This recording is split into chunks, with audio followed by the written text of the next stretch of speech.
Good morning all of you. हम अपना part 21 chapter 21 न्यायपालिका शुरू करेंगे। न्यायपालिका और इसका महत्व, हम इस पार्ट में पढ़ेंगे कि न्यायपालिका क्या होती है और इसका महत्व क्या है, इसके कार्य क्या हैं। ठीक है, तो न्यायपालिका और इसका महत्व। न्यायपालिका सरकार का वह अंग है जो व्यक्तियों के आपसी विवादों का कानून के अनुसार निर्णय करती है तथा जो कानून को तोड़ते हैं वे शांति एवं व्यवस्था को भंग करते हैं उन्हें कानून के अनुसार सजा देती है। तो देखो न्यायपालिका क्या होती है। न्यायपालिका सरकार का वह अंग है, वह हिस्सा है जो व्यक्तियों के आपसी विवाद को किससे सुलझाती है, कानून के अनुसार सुलझाती है तथा कानून को तोड़ते, जो लोग कानून को तोड़ते हैं वे शांति एवं व्यवस्था को भंग करते हैं, उन्हें कानून के अनुसार सजा भी देती है। कौन देती है? न्यायपालिका। न्यायपालिका व्यक्तियों तथा सरकार के मध्य, राज्यों के मध्य तथा राज्य एवं केंद्र के मध्य उत्पन्न होने वाले विवादों को भी सुलझाती है। जो न्यायपालिका होती है वो दो व्यक्तियों के बीच में अगर कोई विवाद हुआ है या व्यक्ति या सरकार के बीच में कोई विवाद हुआ है या फिर राज्यों के मध्य, जो दो राज्य हैं उनके बीच कोई विवाद हुआ है तथा राज्य एवं केंद्र के बीच कोई विवाद हुआ है, उनको ये सुलझाती है।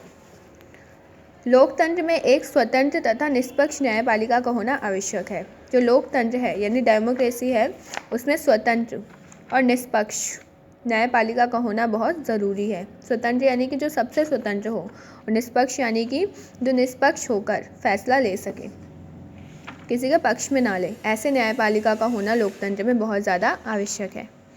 यह न केवल लोगों के अधिकारों एवं स्वतंत्रता की अपितु लोकतांत्रिक व्यवस्था की भी रक्षा करती है।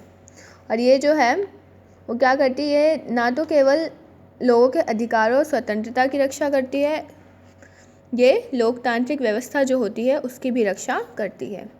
यह संविधान की संरक्षिका तथा देश का सर्वोच्च कानून है। यह क्या है? संविधान की संरक्षिका है, संविधान की रक्षा करती है।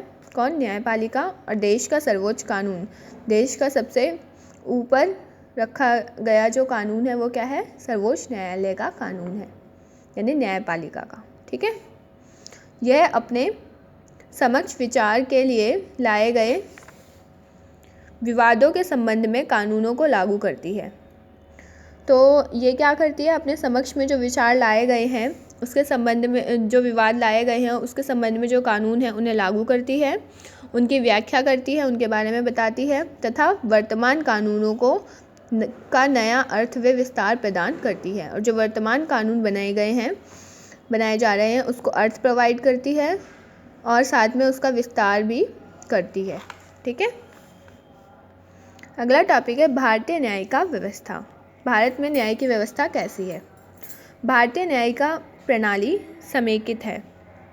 जो भारतीय न्यायिका प्रणाली है वो क्या है? समेकित है, जिसकी संरचना पिरामिडिकार है, यानी कि पिरामिड की तरह है, जिसके शिखर पर भारत का सर्वोच्च न्यायालय है, यानी जो टॉप है वो भारत का सर्वोच्च न्यायालय है। उस पर भारत में सबसे ऊंचे उच्च न्यायालय हैं।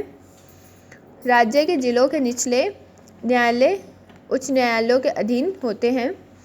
केंद्र तथा राज्यों के क्रमश अपने कानून लागू करने के लिए पृथक न्यायालयों की व्यवस्था नहीं है। तो देखिए, सबसे पहले उच्च न्यायालय होता है, उसके नीचे क्या होता है?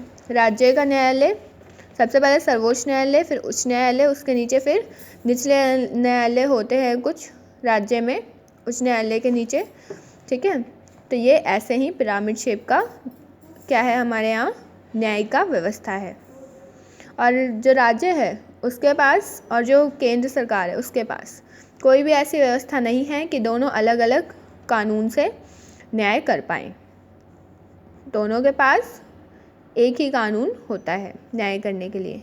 सब लोग संविधान के अनुसार ही फैसला सुनाते हैं। ठीक है, नेक्स्ट टॉपिक है भारत का सर्वोच्च न्यायालय। यह हम अगली क्लास में करेंगे, अभी हम इतना ही करेंगे। Thank you all of you for listening me. Video को लाइक, सब्सक्राइब और शेयर करना ना भूलें। बेल आइकन ज़रूर हिट करें।